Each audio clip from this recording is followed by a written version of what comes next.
So what we have here is the bumper that I ran in Orangeville last year. And the last car this was on was a 2003 and newer Crown Vic, which is the exact same thing as what this is. So what we're going to do today is I just cut it off with a Sawzall last time I was done with it. I'm going to keep this plate on the bumper. I'm going to take my mini grinder and torch and I'm going to cut away all the old frame off of it. And then I'm going to cut the frame to mount this on the car. Now, I like mounting my bumpers like this because this is called hard nosing, when you have no shocks, no absorbers on the front, and the bumper's mounted hard to the front of it. Now, there's disadvantages and advantages of it too. If the bumper is a thicker steel and tougher than the frame, the frame will fold. But if the frame is stronger than the bumper gives way. See, the good thing to that is you don't want to run too heavy of a bumper for the frame. Yes, this is a very heavy bumper. Yes, this bumper is about 100 pounds, but this bumper will bend and the frame will stay straight. So as you can see, a lot of this front chrome's getting taken away off of it. So what we're going to do is once this bumper is mounted to the car, I'm going to take a sledgehammer and bend all this down and weld it. And I'm going to weld some of these seams as well, just to try to help hold this bumper together as much as possible. So let's get started trying to get this bumper set up to go on that car. Now, when mounting this bumper, I am going to cut this off. This is just a stock cross member that goes across. I may try to cut it off and move it back and re-weld it in. It is a factory cross member, so maybe I can get away with that. Let's see what I can do.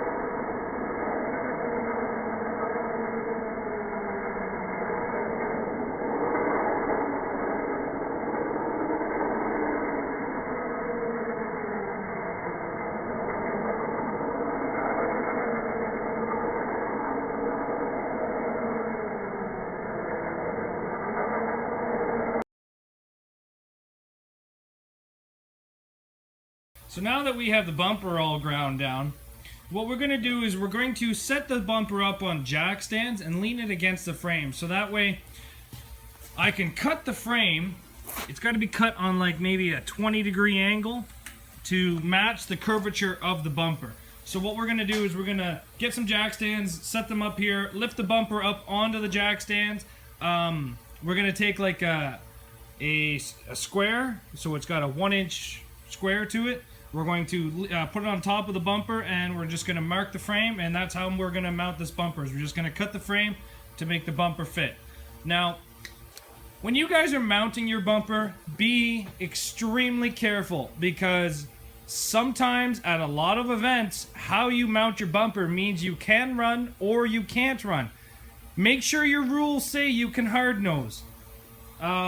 Like for example, a lot of the rules here in Ontario do not allow hard nosing. You have to use factory bumper shocks. So every vehicle has bumper shocks or bumper brackets. In most cases, the newer unibodies have bumper brackets and those are considered the bumper shocks.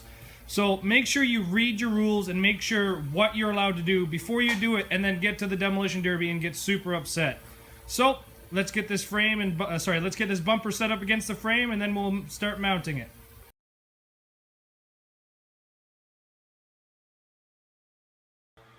So if some of you people are wondering what I meant by a square, as you can see, this bumper has quite a big gap. It's touching over here and it's got a large gap there. So what I do is I take a square like this and I run it along the edge of the bumper, and then I'll just take my marker and I will mark see how it matches the bumper, and now it matches the frame where it overhangs. And then I will basically just take the marker, just do that. It'd be nice if I had two hands, but I'm videotaping for you guys. Better be happy. Jeez. So now that side's done. And then I will do the same to the other, and then I'll just take the mini grinder and I'll cut that. And then I will also grind that so it's nice and smooth. Now, I've been thinking about this, and what I'm going to do is I'm actually going to mount another plate on the frame, so that way it's easier for me to weld these two plates together instead of, see that plate there? So that way, instead, it's not me welding this to this. I can get really good welds holding this plate onto the frame. And a lot of you guys ask, why do I weld the frames to the plates to the frame to mount the bumper? And these plates are the exact same size from top of frame to bottom of frame, from side to side. So I find that it evens out how the impact forces are spread out across the frame more evenly. So that's why I do that. So let's get these frames mini ground and start doing that.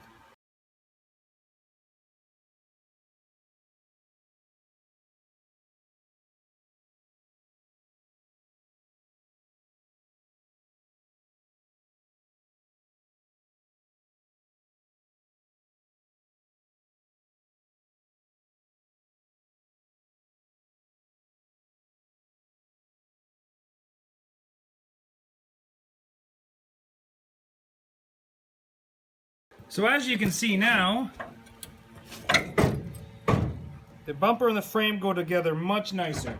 Now it's not centered where it should be yet. What we're going to do is we're going to weld those plates onto the front of the frame, and once those are welded on, then we can continue with what we're doing. So let's get those welded on now, and I'll show you what I use for the plates. It's pretty much the same thing I use for my hood tie downs and everything like that. I got them from work a couple years ago, and I've been using them pretty steady. Just these things here. All they are is 2.5 by 4 and 1/4 inch thick. That's all they are. I use them for frame repairs on mini cars, and I also use them for tying hoods closed, welding trunks closed, basically everything. They're super handy, and I have about 10,000 of them, so all we got to do is clean off the muck, and then we can weld them on.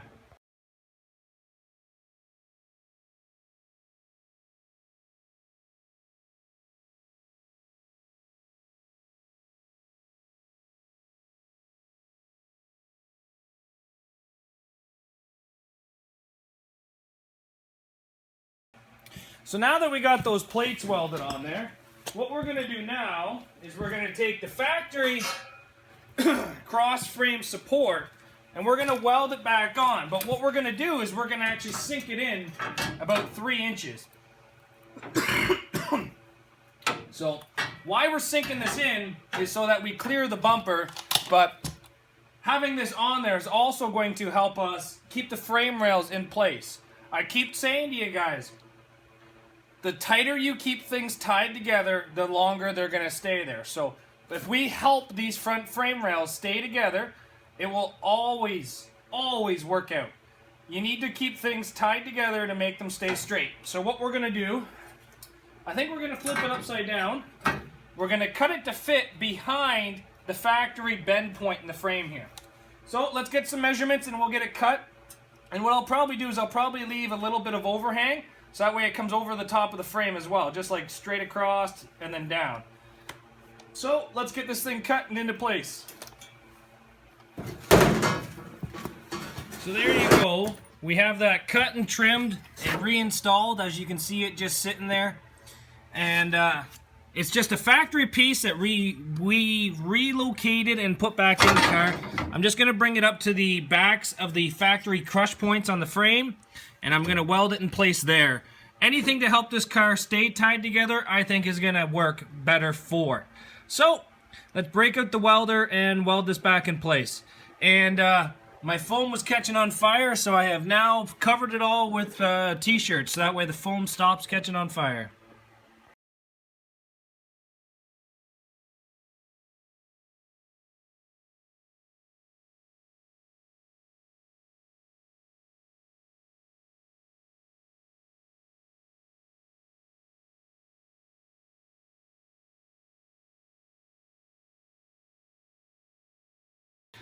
So there you go. We just got it tack welded on now. But what you want to make sure is when you're welding this thing down, to make sure you got great penetration. Like, see, I'm going to turn that welder up even more, just to make sure that gets on there. And anywhere I can put weld, like all the way down there, I'm going to put it. You know I'm going to put it. But putting a used bumper onto a car is never that easy, because the bumper is usually twisted and mangled. And so if you have to, tack one side that you can get, and then I put this come-along on there, just a little come-along to help pull it in so I could get that steel close enough to get it welded.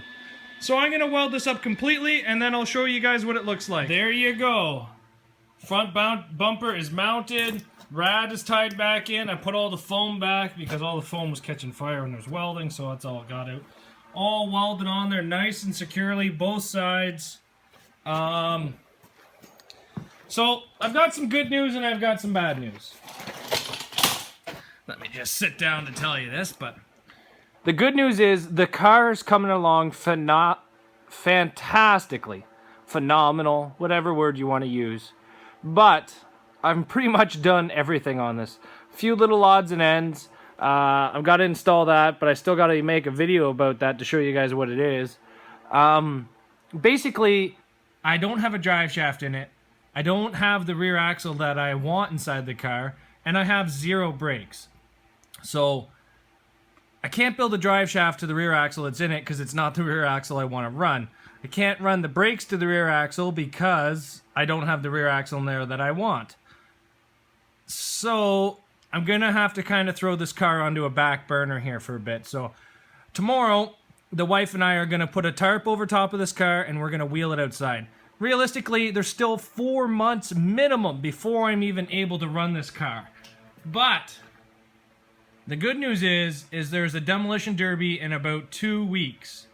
It's a winter derby. It's on the long weekend in February. I'm not sure if I work or not, so I'm going to build a car. If I get called into work, then I will not go to the demolition derby. But if I don't get called into work, I'll smash a car that I've never smashed before. Plus, I will also run it at an event I've never ran before with promoters I've never ran before. So the bad news is this car is going to be pushed outside and tarped up for a couple months. But where this car sits now, it is in fantastic shape to be ready within a week to go to a demolition derby. So Project Burn Barrel has now been put out for a bit, but it will be relit when the time comes. So glad that you guys have been following this build so much, and I'd like for you guys to stay tuned for my next build. I have a couple videos of my Razor and a couple videos of me working on this thing that I'm going to throw up after all the Project Burn Barrel stuff is up. But then I'll be starting on the new build, and hopefully you guys stay tuned. I've also got a different motor I picked up the other day from an old high school teacher I used to have. It's just a good old small block Chevy from the 70s. So I want to start a small build on that where I tear it down and get a new derby motor ready, because realistically this one's near the end of its life. So if I could get that one up and running, take it apart, see if there's anything wrong with it, hone out the cylinders, replace the rings, that kind of fun stuff. So glad you guys have stayed with this build as long as you have, and there'll be definitely more of this car coming. Even hopefully a couple aftermaths once it's ran a couple times. So stay tuned, guys. Project Burn Barrel is on hold now.